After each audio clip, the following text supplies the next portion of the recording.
ಶಿಕ್ಷಕರ ಭಾಷೆ ಬಗ್ಗೆ ಒಂಚೂರು ಮಾಹಿತಿಯನ್ನು ನಿಮಗೆಲ್ಲ ಕೊಟ್ಟಿದ್ದಾರೆ ಅಂತಕ್ಕಂಥದ್ದು. ಇಲ್ಲಿ ಭಾಷೆ ಅಂತಕ್ಕಂಥದ್ದು ಇದು ನಾವು ಏನಂತ ಹೇಳ್ತೀವಪ್ಪ ಅಂತಂದ್ರೆ ಮುಖ್ಯವಾಗಿರ್ತಕ್ಕಂಥದ್ದು. ನಮ್ಮ ಒಂದು ಸಂವಹನ ನಡೀಬೇಕಂತಂದ್ರೆ ಒಂದು ಭಾಷೆ ಅನ್ನೋಂಥದ್ದು ಭಾಳ ಮುಖ್ಯವಾಗಿರ್ತಕ್ಕಂಥದ್ದು.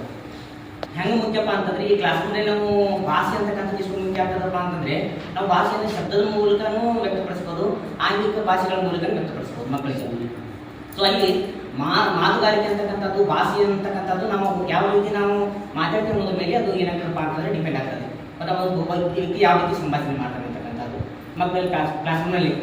ಈಗ ನಾವು ಕ್ಲಾಸ್ ರೂಮ್ನಲ್ಲಿ ಆಂಗಿಕ ಭಾಷೆ ತೋರ್ತೇವೆ, ಮಾಡ್ತೀವಿ, ತಪ್ಪನ್ನು ಕುಂದಿರ್ತಾವೆ, ಬಾ ಅಂದ್ರೆ ಬರ್ತಾವೆ, ಹೋಗಂದ್ರೆ ಹೋಗ್ತಾವೆ, ಹಿಂಗೆ ಗಂಟು ಮನೆ ಯಾಕೆ ಯಾಕೆ ಈಗ ನಮ್ಗೆ ಸರಿ ಗೊತ್ತ ಬರೋ ಬಳಕನ ಸುಮ್ಮನೆ ತಿಂತೀವಿ ಅಂದ್ರೆ ಸರಿ ಯಾಕೆ ಸೀಟಿಗೆ ಬಂದ್ರೆ ಏನಂತಾರ. ಸೊ ಈಗ ನಮ್ಮ ಭಾಷೆ ಅನ್ನುವಂಥದ್ದು ಆ ಮಕ್ಕಳಿಗೆ ಏನಾಗ್ಬಿಡ್ತಪ್ಪ ಅಂತ ನಮ್ಮ ನೋಡಿದ್ರೆ ಗೊತ್ತಾಗ್ಬಿಡ್ತದೆ ನಾವು ಮಾತಾಡ್ತಕ್ಕಂಥ ಭಾಷೆ ಅಂತಕ್ಕಂಥದ್ದು. ಸೊ ಇಲ್ಲಿ ನಮ್ಮ ಕರ್ನಾಟಕದಲ್ಲಿ ಅಥವಾ ಒಟ್ಟಾರೆ ನಮ್ಮ ಸಂವಿಧಾನದಲ್ಲಿ 22 ಭಾಷೆಗಳಿಗೆ ಅಧಿಕೃತವಾಗಿರ್ತಕ್ಕಂಥ ಒಂದು ನೋಂದಣಿ ಕೊಟ್ಟಿರ್ತಕ್ಕಂಥದ್ದು ಗೊತ್ತಿರ್ತಕ್ಕಂಥ ಪರಿಚಯಗಳಲ್ಲಿ. ಸೊ 22 ಭಾಷೆಗಳಲ್ಲಿ ಪ್ರಾದೇಶಿಕವಾಗಿ ವೈವಿಧ್ಯತೆಯನ್ನು ಕಾಣ್ತೀವಿ. ಈಗ ನಮ್ಮ ಕರ್ನಾಟಕದಲ್ಲಿ ದಕ್ಷಿಣ ಭಾರತ ಅಂತ ತೆಗೆದುಕೊಂಡು ಭಾರತವನ್ನು ಎಡಭಾಗ ಮಾಡ್ತೀವಿ, ದಕ್ಷಿಣ ಭಾರತ ಅಂತ ತೆಗೆದುಕೊಂಡು ದಕ್ಷಿಣ ಭಾರತದಲ್ಲಿ ಪ್ರಾದೇಶಿಕವಾಗಿ ವ್ಯತ್ಯಾಸಗಳಿರ್ತಕ್ಕಂಥದ್ದು. ಈಗ ನಾವು ನಮ್ಮ ಕರ್ನಾಟಕದಲ್ಲಿ ಕನ್ನಡ ಭಾಷೆಯನ್ನು ಪ್ರಾದೇಶಿಕವಾಗಿ ಮಾತಾಡ್ತೀವಿ. ಈಗ ನಾವು ಗೋವಾಕ್ಕೆ ಹೋದ್ರೆ ಕೊಂಕಣಿ ಮಾತಾಡ್ತೀವಿ, ಮಹಾರಾಷ್ಟ್ರ ಹೋದ್ರೆ ಮರಾಠಿ ಮಾತಾಡ್ತೀವಿ, ಗುಜರಾತ್ ಹೋದ್ರೆ ಗುಜರಾತಿ ಮಾತಾಡ್ತೀವಿ, ಕೇರಳ ಬಂದ ಅಂತಂದ್ರೆ ಮಲಯಾಳಂ ಮಾತಾಡ್ತೀವಿ, ಈ ಕಡೆ ತಮಿಳುನಾಡು ಬಂದ ಅಂತಂದ್ರೆ ತಮಿಳುನಾಡು ಮಾತಾಡ್ತೀವಿ, ಆ ಕಡೆ ಅಂದ್ರೆ ಮ್ಯಾಗ ಆಂಧ್ರ ಹೋದ್ರೆ ತೆಲುಗು ಮಾತಾಡ್ತೀವಿ. ಹೀಗೆ ಭಾಷೆಯಲ್ಲಿ ವೈವಿಧ್ಯತೆ ಇರ್ತಕ್ಕಂಥದ್ದು ಒಂದು ಪ್ರದೇಶಕ್ಕೆ ಹೋಲಿಕೆ ಮಾಡಿದೆ ಅಂತಂದ್ರೆ ಈಗ ಉತ್ತರ ಭಾರತ ತೆಗೆದುಕೊಂಡು ಅಂತಂದ್ರೆ ಅಲ್ಲಿ ನಾವು ಹೌದಾ ಬಂಗಾಳ ಹೋದ್ರೆ ಬೆಂಗಾಳಿ ಮಾತಾಡ್ತೀವಿ, ಮೇಲೆ ಕಾಶ್ಮೀರಕ್ಕೆ ಹೋದೆವು ಅಂದ್ರೆ ಕರ್ನಾಟಕದ ಅದು ಭಾರತದ ಮೇಲೆ ತುದಿ ಹೋದೆವು ಅಂತಂದ್ರೆ ಕಾಶ್ಮೀರ ಭಾಷೆ ಮಾತಾಡ್ತಕ್ಕಂಥದ್ದು, ದೆಹಲಿ ಬಂದ್ರೆ ಹಿಂದಿ ಮಾತಾಡ್ತಕ್ಕಂಥದ್ದು. ಸೊ ಈ ರೀತಿ ನಾವು ಒಟ್ಟಾರೆಯಾಗಿ ನಾವು ಭಾಷೆಯಲ್ಲಿ ಏನಪ್ಪಾ ಅಂತಂದ್ರೆ ವೈವಿಧ್ಯತೆ ಇರ್ತಕ್ಕಂಥದ್ದು. ಎಲ್ಲ ಭಾಷೆಗೆ ತಂದೆ ಆಗಿರ್ತಕ್ಕಂಥ ಒಂದು ವೈವಿಧ್ಯತೆ ಅದು. ನಾವು ಕರ್ನಾಟಕದಲ್ಲಿ ಇರೋದ್ರಿಂದ ನಮ್ಮ ಕನ್ನಡ ಭಾಷೆ ಶ್ರೇಷ್ಠ ಅಂತ ಹೇಳ್ತೀವಿ, ನಾವು ಮಹಾರಾಷ್ಟ್ರದ ಮರಾಠ ಅವರು ನಮ್ಮ ಭಾಷೆ ಶ್ರೇಷ್ಠ ಅಂತ ಅವ್ರು ಹೇಳ್ಕೊತಾರೆ. ಸೊ ಈಗ ಭಾಷೆ ಅಂತಕ್ಕಂಥದ್ದು ವೈವಿಧ್ಯತೆ ಇರ್ತಕ್ಕಂಥದ್ದು. ಸೊ ಇಲ್ಲಿ ನಮ್ಮ ಕರ್ನಾಟಕದಲ್ಲಿ ಭಾಷೆಯಲ್ಲಿ ಯಾವ ರೀತಿ ವೈವಿಧ್ಯತೆಯನ್ನು ಕಾಣ್ತೀವಪ್ಪ ಅಂತಂದ್ರೆ ಪ್ರಾದೇಶಿಕ ವೈವಿಧ್ಯತೆಯನ್ನು ಕಾಣ್ತೀವಿ. ಈಗ ನಾವು ಉತ್ತರ ಕನ್ನಡ ಬಂದೇವೆ ಅಂದ್ರೆ ನಮ್ಮ ಭಾಷೆ ಸ್ವಲ್ಪ ಆಗ್ತದೆ. ಅದೇ ದಾವಣಗೆರೆ ಹರಿಹರ ಹೋದ್ರೆ ಭಾಷೆ ಪಠ್ಯಪುಸ್ತಕದಲ್ಲಿ ಯಾವ ರೀತಿ ಇರ್ತದೆ ಅದೇ ಭಾಷೆಯನ್ನು ಮಾತಾಡ್ತಾರೆ ಅವರು, ನಡುಗನ್ನಡ ಅಂತ ಕರಿತೀವಿ ಅವ್ರಿಗೆ ನಾವು. ಹೌದಾ, ಪಠ್ಯಪುಸ್ತಕದಲ್ಲಿ ಭಾಷೆಯನ್ನು ಮಾತಾಡ್ತಕ್ಕಂಥದ್ದು, ನಾವು ಭಾಷೆಯನ್ನು ಸ್ವಲ್ಪ ಮಾಡ್ತೇವೆ ಅಂತಕ್ಕಂಥದ್ದು. ಸೊ ಈಗ ಉತ್ತರ ಭಾರತಕ್ಕೆ ಹೋಗುವಂಥದ್ದು ಉತ್ತರ ಏನಪ್ಪಾ ಅಂತಂದ್ರೆ ದಕ್ಷಿಣ ಕರ್ನಾಟಕ ಹೋಗುವಂತ ಭಾಷೆಗೆ ಅವರು ಕೂಡ ಸ್ವಲ್ಪ ನಮ್ಯತೆಯನ್ನು ಕಾಣ್ಕೊಳ್ತಕ್ಕಂಥದ್ದು. ಸೊ ಈ ರೀತಿ ವೈದ್ಯ ಇರ್ತಕ್ಕಂಥದ್ದು. ಈಗ ನಮ್ಮ ಉತ್ತರ ಕರ್ನಾಟಕದ ಭಾಷೆಯಲ್ಲಿ ತೆಗೆದುಕೊಂಡಾಗ ಪ್ರಾದೇಶಿಕ ವೈವಿಧ್ಯತೆ ಕಾಣ್ತದೆ. ನಾವು ಈ ಕಡೆ ಮೊದಲು ಜಮಖಂಡಿ ಸೈಡ್ ಅಂತಂದ್ರೆ ನಾವು ಈ ಕಡೆ ಜಗಳ ಅಂತ ಕರಿತೀವಿ, ಅವರು ಜಗಳ ಮಾಡಕತ್ತಾರ ರೂಮನೆ ಅಂತ ಅಂತೀವಿ ನಾವು. ಅವರು ಅವರು ನೀನು ಬಾ ನ್ಯಾಯ ಮಾಡಕತ್ತಿದ್ರು ರೂಮನೆ ಅಂತೀವಿ. ನಾವು ಜಗಳ ಬಿಡಿಸೋದಕ್ಕೆ ನ್ಯಾಯ ಅಂತ ಕರಿತೀವಿ, ಅವ್ರು ಜಗಳ ಮಾಡೋದಕ್ಕೆ ನ್ಯಾಯ ಅಂತ ಕರಿತೀವಿ. ಇದೇ ಭಾಷೆ ಡಿಫರೆನ್ಸ್ ಅಂತಕ್ಕಂಥದ್ದು, ಭಾಷೆ ವೈವಿಧ್ಯ ಅಂತ ಕರಿತೀವಿ. ನಾವು ಇಲ್ಲಿ ಸ್ನಾನ ಮಾಡ್ಕೊಂತ ಕರಿತೀವಿ. ನಾವು ಈ ಕಡೆ ಬಿದರ್ ಕಡೆ ಹೋದಂತ ಹೊಯ್ಕೋ ಅಂತಾರ, ನೀನು ಹೊಯ್ಕೊ ಬಂದ್ಯ ಅಂತಾರ. ಹೊಯ್ಕೊಳ್ಳೋದಂದ್ರೆ ಏನು, ನೀರು ಹಾಯ್ಕೊಳ್ಳೋದಂತ. ನೀರು ಹಾಯ್ಕೊಳ್ಳೋದಕ್ಕೆ ಅವ್ರು ಏನ್ ಮಾಡಿರಪ್ಪ ಅಂತಂದ್ರೆ ಹೊಯ್ಕೊಳ್ಳೋ ಅಂತ ಪದವನ್ನ ಬಳಕೆ ಮಾಡಿ ಅವ್ರ ರೀತಿ ಸಂಭಾಷಣೆ ಮಾಡ್ತಕ್ಕಂಥದ್ದು.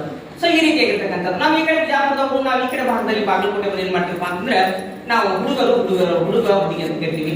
ಸೊ ಈ ಕಡೆ ನೀವು ಹಿಂದಿ ಸೈಡ್ ಹೋದ್ರೆ ಅಂದ್ರೆ ಪಾರುಗಳು ಕೂರುಗಳು ಅಂತ ಕರೀತಾರೆ. ಸೊ ಇದು ಭಾಷೆ ವೈವಿಧ್ಯತೆ ಅಂತಕ್ಕಂಥದ್ದು. ಒಂದು ಭಾಷೆಯಲ್ಲಿ ನಾವು ಏನ್ ಮಾಡ್ತೀವಪ್ಪ ಅಂತಂದ್ರೆ ಈ ರೀತಿ ವೈವಿಧ್ಯತೆಯನ್ನು ಕಾಣ್ತೀವಿ. ಇದು ಕನ್ನಡ ಭಾಷೆನೇ. ಸೊ ಇದರಲ್ಲಿ ವೈವಿಧ್ಯತೆ ಕಾಣ್ತಕ್ಕಂಥದ್ದು, ಭಾಷೆಯಲ್ಲಿ ವೈವಿಧ್ಯತೆ ಅಂತಕ್ಕಂಥದ್ದು.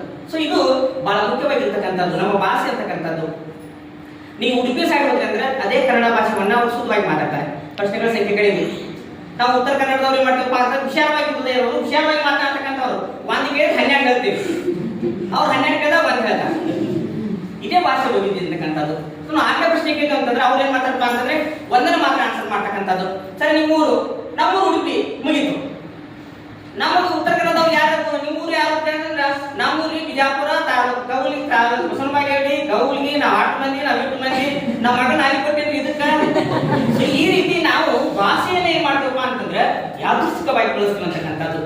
ಅದಕ್ಕೆ ನನ್ನ ಭಾಷೆ ಕನ್ನಡ ಭಾಷೆಗೆ ತನ್ನದೇ ಆಗಿರ್ತಕ್ಕಂಥ ವೈಶಿಷ್ಟ್ಯ ಅದ. ನಾವು ಕನ್ನಡ ಭಾಷೆಯನ್ನ ಅಕ್ಷರಗಳಲ್ಲಿ ವರ್ಣನೆ ಮಾಡ್ತೀವಿ, ಕಂಠಾಕ್ಷರಗಳು, ತಾವಲ್ಯ, ಮೂರ್ಧ. ಸೊ ಈ ರೀತಿ ವರ್ಗೀಕರಣ ಮಾಡ್ತೀವಿ. ಕಂಠವಾಗದಿಂದ ಅಕ್ಷರ ಉತ್ಪತ್ತಿ ಆಗೋದು ಕಂಠಾಕ್ಷರ ಅಂತ ಹೇಳ್ತೀವಿ. ಹೌದಾ, ದವಡೆ ಸಾಯದಿಂದ ಉಚ್ಚಾರ ಆಗ್ತಕ್ಕಂಥ ಅಕ್ಷರಗಳಿಗೆ ತಾಲವ್ಯ ಅಂತ ಕರಿತೀವಿ. ನಾಲ್ಕನೇ ಉಚ್ಚಾರ ಆಗ್ತಕ್ಕಂಥ ಅಕ್ಷರಗಳಿಗೆ ಮೂರ್ತ ಅಂತ ಕರಿತೀವಿ. ತುಟಿಯಿಂದ ಅಕ್ಷರ ಉಚ್ಚಾರ ಆಗ್ತಕ್ಕಂಥ ಓಷ್ಠ ಅಂತ ಕರಿತೀವಿ. ಹಲ್ಲಿನಿಂದ ಉಚ್ಚಾರ ಆಗ್ತಕ್ಕಂಥ ದಂತಾಕ್ಷರ ಅಂತ ಕರಿತೀವಿ. ಸೊ ಭಾಷೆಯ ವೈವಿಧ್ಯತೆ ಅಂತಕ್ಕಂಥದ್ದು ನಾವು ಕಾಂತಿ ಅನ್ನೋದು ಕೂಡ ನೋಡ್ತೀವಿ. ಸೊ ಈ ವೈವಿಧ್ಯತೆ ಅಂತಕ್ಕಂಥ ಶ್ರೀಮಂತ ಹೆಂಗ್ ಬಳಸ್ತಪ್ಪ ಅಂತಂದ್ರೆ ಒಂದು ಕಮ್ಯುನಿಕೇಶನ್. ಭಾಷೆ ಯಾವ ರೀತಿ ಶ್ರೀಮಂತಗೊಳಿಸ್ತಂದ್ರೆ ನಾವು ಮಕ್ಕಳಿಗೆ ಕೆಲವು ಭಾಷೆ ಮೂಲಕ ಮೌಲ್ಯಗಳನ್ನು ಕಲಿಸ್ತೀವಿ. ಏನಂತ ಕಲಿಸ್ತೀವಿ? ಆಚಾರ್ಯ ದೇವೋಭವ, ಮಾತೃ ದೇವೋಭವ, ದೇವೋಭವ, ಪಿತೃದೇವೋಭವ ಅಂತಕ್ಕಂಥ ಸಂಸ್ಕೃತಿಯನ್ನು ಕಲಿಸ್ತೀವಿ. ಅವು ಏನ್ ಮಾಡ್ತಪ್ಪ ಅಂದ್ರೆ ಆ ಮಕ್ಕಳ ಆ ಮೌಲ್ಯಗಳನ್ನಿಟ್ಟುಕೊಂಡು ನಮ್ಮ ದೇಶದಲ್ಲಿ ನಮ್ಮ ಸಂಸ್ಕೃತಿಯನ್ನ ಇಮ್ಮಡಿಗೊಳಿಸ್ತಕ್ಕಂಥದ್ದು. ನಾವು ಯಾವ ರೀತಿ ಗೌರವ ಕೊಡಬೇಕು, ಹಿರಿಯರಿಗೆ ಯಾವ ರೀತಿ ಗೌರವ ಕೊಡಬೇಕು, ಶಿಕ್ಷಕರಿಗೆ ಯಾವ ರೀತಿ ಗೌರವ ಕೊಡಬೇಕು, ಆಮೇಲೆ ಮನೆಯಲ್ಲಿ ತಂದೆ ತಾಯಿಗಳಿಗೆ ಯಾವ ರೀತಿ ಗೌರವ ಕೊಡಬೇಕು ಅಂತಕ್ಕಂಥದ್ದನ್ನ ಮಕ್ಕಳು ಏನ್ ಮಾಡ್ತಾವಪ್ಪ ಅಂತಂದ್ರೆ ನಮ್ಮ ಸಂಸ್ಕೃತಿಯನ್ನ, ನಮ್ಮ ಭಾಷೆ ವೈವಿಧ್ಯತೆಯನ್ನು ಏನ್ ಮಾಡ್ತಾವಪ್ಪ ಅಂತಂದ್ರೆ ಶ್ರೀಮಂತಗೊಳಿಸ್ತೀವಿ ಅಂತಕ್ಕಂಥದ್ದು ನಾವು ನೋಡ್ತೀವಿ. ಈ ರೀತಿ ಭಾಷೆಯಲ್ಲಿ ಇದು ವೈವಿಧ್ಯತೆ ಅಂತಕ್ಕಂಥದ್ದು. ಇನ್ನು ಕೆಲವು ಬುಡಕಟ್ಟುಗಳು ಭಾಷೆಗಳದಾವು, ಅವುಗಳು ತಮ್ಮದೇ ಆಗಿರ್ತಕ್ಕಂಥ ಲಿಪಿಗಳಿಲ್ಲ.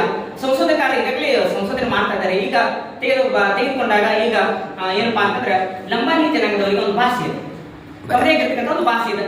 ಅದನ್ನ ಸಂಶೋಧನೆ ನಡೀತಾ ಇದೆ. ಇನ್ನು ಕೆಲ ದಿನಗಳಲ್ಲಿ ಅದು ಕೂಡ ಏನಪ್ಪಾ ಅಂತ ಸಂಶೋಧನೆ ಆಗಿ ಬರ್ತಿದೆ ಅಂತಕ್ಕಂಥದ್ದು. ಇದು ಭಾಷೆಯಲ್ಲಿ ಇರತಕ್ಕಂಥ ಒಂದು ಬುಡಕಟ್ಟು ಜನಾಂಗ ಅಥವಾ ಒಂದು ಜನಾಂಗದ ಒಂದು ಭಾಷೆ ಇದು.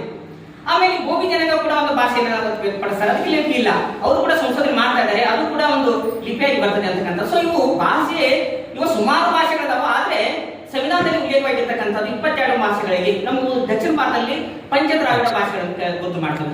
ಪಂಚದ್ರಾವಿಡ ಭಾಷೆಗಳಲ್ಲಿ ಶ್ರೇಷ್ಠವಾಗಿರ್ತಕ್ಕಂಥ ಕನ್ನಡ ಭಾಷೆ ಅಂತಕ್ಕಂಥದ್ದು. ಇದು ಭಾಷೆಗೆ ಏನಪ್ಪಾ ಅಂತಂದ್ರೆ 8 ಜ್ಞಾನಪೀಠ ಪ್ರಶಸ್ತಿಗಳನ್ನು ಪಡೆದುಕೊಂಡಿರ್ತಕ್ಕಂಥ ಭಾಷೆ ಕನ್ನಡ ಭಾಷೆ ಅಂತಕ್ಕಂಥದ್ದು.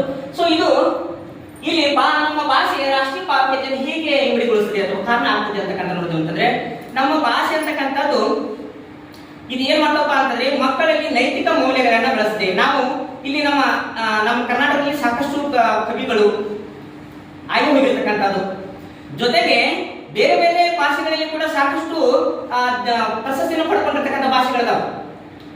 ಹೆಚ್ಚು ನಮ್ಮ ಕನ್ನಡ ಭಾಷೆಗಿಂತ ಹೆಚ್ಚು ಪ್ರಶಸ್ತಿಗಳನ್ನು ತೆಗೆದುಕೊಂಡಿರ್ತಕ್ಕಂಥ ಭಾಷೆಗಳಿದಾವೆ.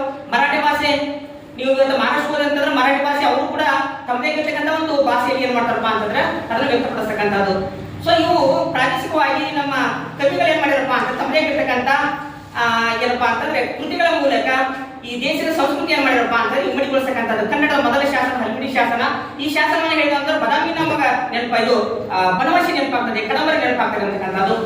ಆಮೇಲೆ ನಾವು ಏನಪ್ಪಾ ಅಂತಂದ್ರೆ ಕಪ್ಪೇರ ಬೆಟ್ಟ ಶಾಸನ ನೋಡಿದ್ರೆ ಬದಾಮಿ ಚಾಲಕ ನೆನಪಾಗ್ತದೆ ಅಂತಕ್ಕಂಥದ್ದು. ಒಂದೊಂದು ಶಾಸನಗಳು ಒಂದೊಂದು ಏನ್ ಮಾಡ್ತವಪ್ಪ ಅಂತಂದ್ರೆ ನಮ್ಮ ದೇಶವನ್ನ ಇಮ್ಮಡಿಗೊಳಿಸತಕ್ಕಂಥ ನಮ್ಮ ದೇಶ ಸಂಸ್ಕೃತಿ ಹಿಂಗಿತ್ತು. ಕಪ್ಪೇರ ಬೆಟ್ಟನ ತ್ರಿಪದಿ ಶೈಲಿ ಶಾಸನ ಹಿಂಗಿತ್ತು, ಆಗಿನ ಕಾಲದಲ್ಲಿ ಬೆಳವಣಿಗೆ ಇರ್ತಕ್ಕಂಥ ಶಾಸನ. ಈ ರೀತಿ ಆ ಎಲ್ಲ ಭೌತಿಕ ಮೌಲ್ಯಗಳೇನದಲ್ಲ, ಆ ಎಲ್ಲ ಮೌಲ್ಯಗಳು ಏನ್ ಮಾಡ್ತಪ್ಪ ಅಂತಂದ್ರೆ ನಮ್ಮ ದೇಶದ ಭಾವೈಕ್ಯತೆಯನ್ನ ಮೂಡಿಸ್ತಕ್ಕಂಥದ್ದು.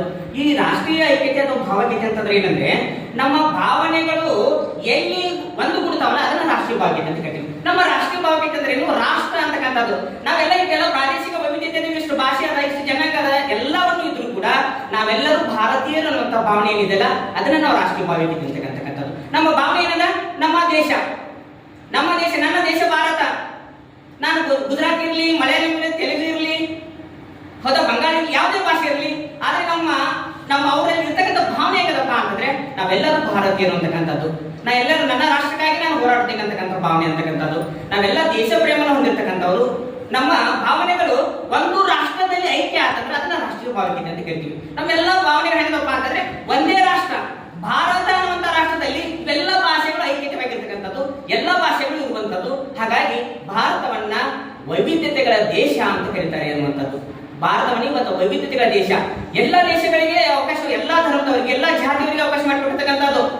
ಕೆಲವೊಂದು ರಾಷ್ಟ್ರದಲ್ಲಿ ಕೆಲವೊಂದು ಧರ್ಮಗಳು ಮಾತ್ರ ವಾಸವಾಗಿರ್ತಕ್ಕಂಥದ್ದು. ಆದ್ರೆ ಭಾರತ, ನನ್ನ ಭಾರತ ದೇಶ ಹೇಗಿದೆಯಪ್ಪ ಅಂತಂದ್ರೆ ಸರ್ವ ಜನಾಂಗಕ್ಕೂ ಸರ್ವ ಧರ್ಮಗಳಿಗೆ ಒಡನಾಟ ಹೊಂದಿರತಕ್ಕಂಥದ್ದು, ಎಲ್ಲಾ ಧರ್ಮಗಳಿಗೆ ವಾಸಸ್ಥಾನವಾಗಿರ್ತಕ್ಕಂಥ ಭಾರತ ಅನ್ನುವಂಥದ್ದು. ಇವತ್ತು ಭಾರತದಲ್ಲಿ ಜೈನ ಧರ್ಮದವರು, ಕ್ರೈಸ್ತ, ಯಹೂದಿಗಳು, ಹಿಂದೂ ಧರ್ಮದವರು, ಮುಸ್ಲಿಂ ಧರ್ಮದವರು, ಹೌದಾ, ಪಾರ್ಸಿಯನರು, ಎಲ್ಲಾ ಧರ್ಮದವರು ಅವಕಾಶ ಮಾಡಿಕೊಟ್ಟಿರ್ತಕ್ಕಂಥ ಭಾರತ. ಎಲ್ಲರಿಗೂ ಯಾರಿಗೂ ಕಾರಣ ತಿಳಿಯಲಿ, ಎಲ್ಲರಿಗೂ ಆವಾಸ ಮಾಡಿಕೊಡ್ತಕ್ಕಂಥದ್ದು. ಅದಕ್ಕೆ ಡಾಕ್ಟರ್ ಬಿ ಆರ್ ಅಂಬೇಡ್ಕರ್ ಅವರಿಗೆ ಸಂವಿಧಾನ ಬರೆದು ಹೋಗ್ಬಿಟ್ರು.